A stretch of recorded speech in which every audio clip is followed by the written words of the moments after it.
What's up, guys? Welcome back to the Team Solemn Circus live video. On the left side here we have Tenpai going up against Centurion with the Fiendsmith engine inside. This is going to be a little bit different of a build than you guys have seen before with the Centurion cards. The Fiendsmith stuff definitely helps out a lot. I have been told that, they are playing the Link 3 Angus or whatever it's called. The big one there, the newest one from the set, Egg Num Day or whatever. And they are playing the Trap as well, the Fiendsmith in Paradise. So if you guys want to see that build, let me know in the comment section down below. It's definitely a cool one. We are going to be seeing a die roll, and with Centurion being forced to go first with Tenpai ending up winning the die roll. And we do not see a shifter being dropped, which is going to be quite nice. We're going to see a start off of an engraver. If we would have seen a shifter there, we would have potentially seen that the engraver would not even be able to resolve. We see the track. Track's going to be able to search for a Lurie, most likely, in the discarding itself to send summon itself out. Fun fact, you can actually have now all the main deck Fiendsmith engine pieces become in secret rare, which is quite nice. But we are going to go up into the Requiem. Requiem is going to not activate the effects, but instead we're going to normal summon out a Primera instead. Activate, putting itself in the active spell and trap card zone and making this Primera being summoned as well here. Or the Trudea. I get them always confused. But interestingly, we did not see the Requiem, use its effect yet. We're going to go up into the Trudea, searching for the stand-up, also summoning itself out. And this is going to allow us to now activate the Requiem, okay, to go up into the Lacrima. I'm not sure why we waited this long to do it. Maybe wanting to see if they would ash something else so we could maybe go using the Requiem. But they're going to activate the effect of Lacrima, dumping the Fiend in Paradise. This is going to be the trap card there. And we are going to take a second to read it, just like our opponent is. It says, target one level 7 or higher light Fiend monster you control. Send it to deck all cards on the field of the graveyard that are not that monster, evenly matched. If your opponent puts some of the monster while this card's in your graveyard, you can banish this card, send one Fiendsmith monster from your deck or to the graveyard. And that's just going to, that's all it's going to do. So it's going to be able to send us the Desiree. The Desiree can put us back if we don't summon it onto the field. Kind of give you an extra send, or you can send the Agum Day or whatever it's called. But we are now going to go up into the Princess, and then we are going to go Gargoyle. Gargoyle is going to be sending another Primera from, I think, the hand to summon itself out or something like that. Going to allow us to draw off the Princess, having any of those nice little free draw that we see before in like the Bestial deck as well. We summon out the Gargoyle here, and then we are going to be going up into the brand new one. And this is going to allow us to search for the Embla Oath. Nice looking here. We're going to see the Embla Oath going to be activated, and that's going to allow us to place the Atri, which is going to provide us another draw as well here when it is summoned out. And it seems like the Tenpai player just does not have any other interaction. I know we see a Pydra in the hand, but not dropping anything here is kind of crazy. You assume they have something, but they're going to go into the Atri. Atri's going to then summon itself out and then draw one. We have now gone +2 off these cards.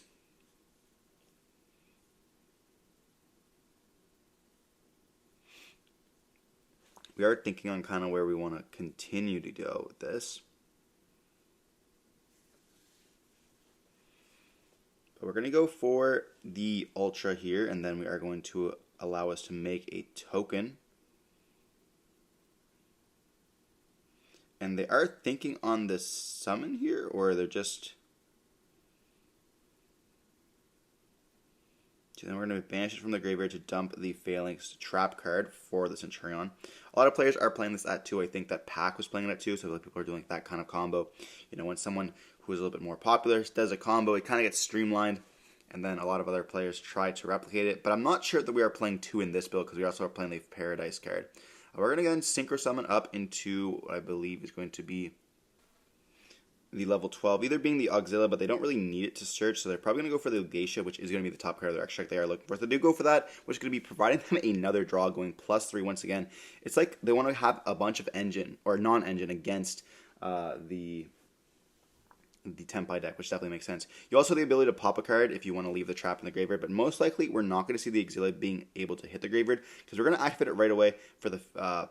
the Legacia hit the graveyard, but we're not going to see the trap going to be kind of like stayed there. So we're going to activate the trap to bring back out the new one here, and then that's going to allow us now to Synchro Summon once again, because we have now a tuner, and we go up into a Crimson Dragon. Crimson Dragon then target the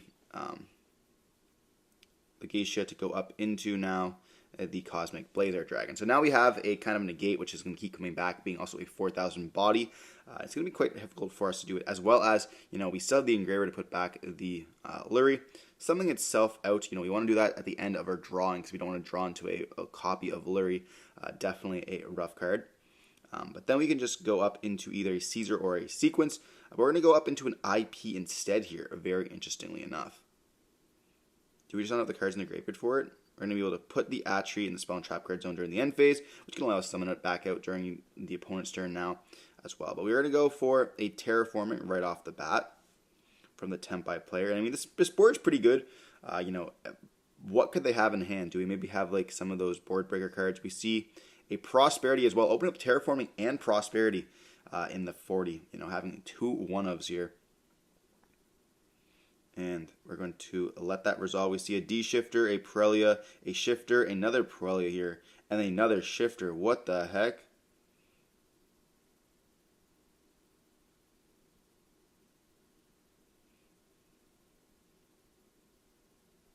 So we are going to add the copy of Magnum to the hand. The only actual good one that we can kind of add. Now they are playing Engraver, so it can come up, but like that's rough. Shifter, Prelia, Magnum. That's pretty nutty. We are going to be seeing the effect going to of the Lacrima going to activate, trying to put herself back into the deck. And we do chain the Magnum on that, which is interesting. I mean, this is going to force out that Magnum, but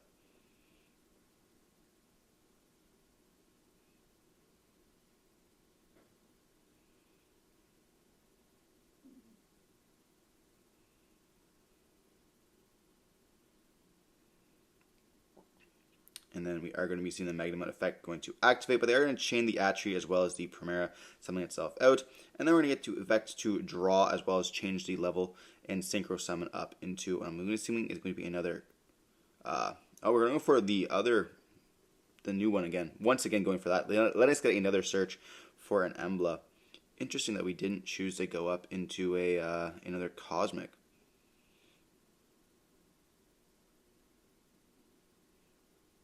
They're going to be seeing both field spells being popped. We then normal summon out a copy of Pydra, activate the effect here, and that's going to allow us to search. But they are going to Cosmic Blazer this normal summon, and now it's just going to be kind of game over here. So we see a Pydra, another Pydra, and a Pydra in the hand. And yeah, we see Tenpai losing game 1 there with a brick. I don't even know what was going on. That was perhaps maybe a little bit more of a viewing order. Maybe they were trying to organize their deck a little bit earlier and didn't shuffle it well enough. So they ended up opening up a little bit more bricks. Like that Pot of Prosperity was horrible. Having triple D-Shifter and then triple Prelia. But imagine if that hand was like a little bit different, where you would have seen those cards instead. That could have been completely crazy. But we see Centurion taking game 1. That Magnum definitely coming in a little bit of a clutch there. But honestly, the Cosmic Blazer was just enough to stop the whole Tenpai regime. But moving on to game 2, we are going to be seeing most likely Tenpai force them to go first once again, unless they're going to try to make up a board. But it's so hard for Tenpai to break the Centurion board, especially when they're playing like those cards. If they're playing Fularos, I know that Jason doesn't own them, so he's not playing them. Shout out Jason for being on camera. But he doesn't own them, so it's not going to be in the list. But if you were playing them, that's like, okay, you have Prelias, you have Fuaroses, which aren't great into Centurion.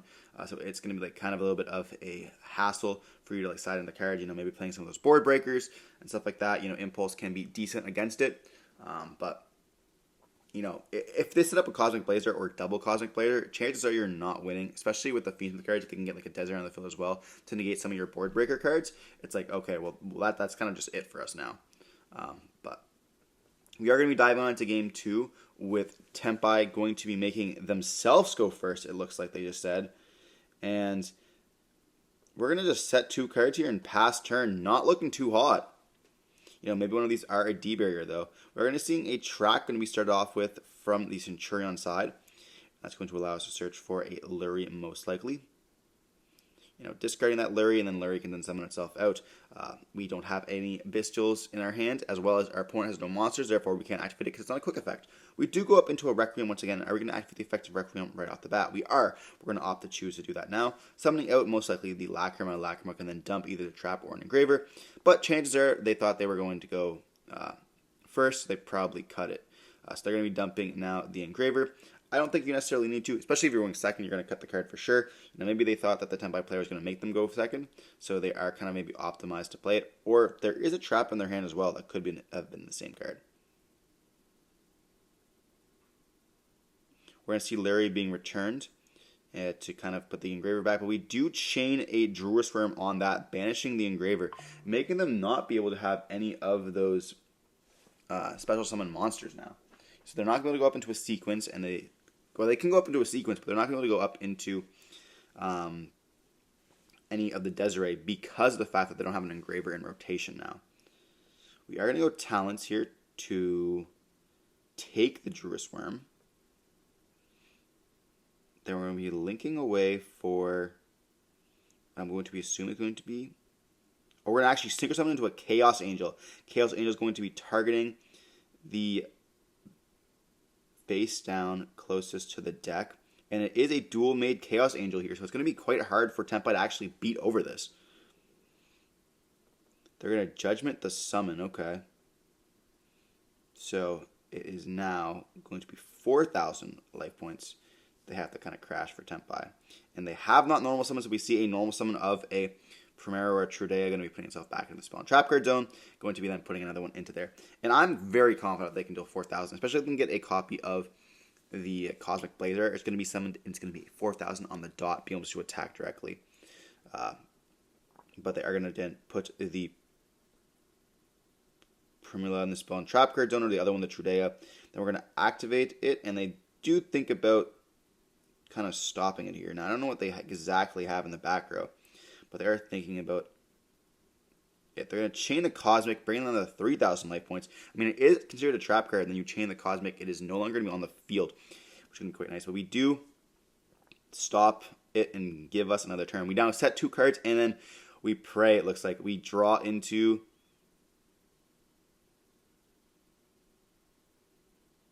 It looks like we draw into something, maybe a Pydra. We go Lightning Storm here, and they do chain the Primera. We chain a Call of the Grave on the Druid Worm, just so that we can just get something out of it. And they just set 1 card and pass. That's not looking too good for Tenpai here. We're going to be seeing the Requiem being put back, or being summoned out by putting the Lacrima back into the deck. And then we can actually activate the Requiem effect here. And we're going to activate it, summon out the Lacrima. Lacrima can then dump the another Engraver. But we do chain a Veiler to this. Yeah, that's kind of crazy. But we do have a Terraforming. Terraforming now search for stand-up. And then we can get back into our Centurion combo. I mean, you are stopping the ability to kind of go for any of the Requiem lines. But we also had a Veiler in the hand as well, but we do see the Tenpai admit defeat here, realizing the game is going to be over. They only have 3,000 life points left. A face-down Ash Blossom is not going to save them, especially when they can go for Centurion stuff, with already having the Primera, being able to split another Trudea. They can go for Gargoyles and stuff like that, being able to swing over things and just go for game quite easily. Well, regardless, we are going to be seeing Tenpai getting 2-0'd here by Centurion with the Fiendsmith cards. We didn't get to see any of the Magnum or Requiem stuff like that, but we did see the Trap being sent, which is kind of cool. If you guys want to see more of this deck, let me know in the comment section down below. I think there's going to be a couple more duels coming up in the next coming week with it. But don't forget to stay safe. Peace.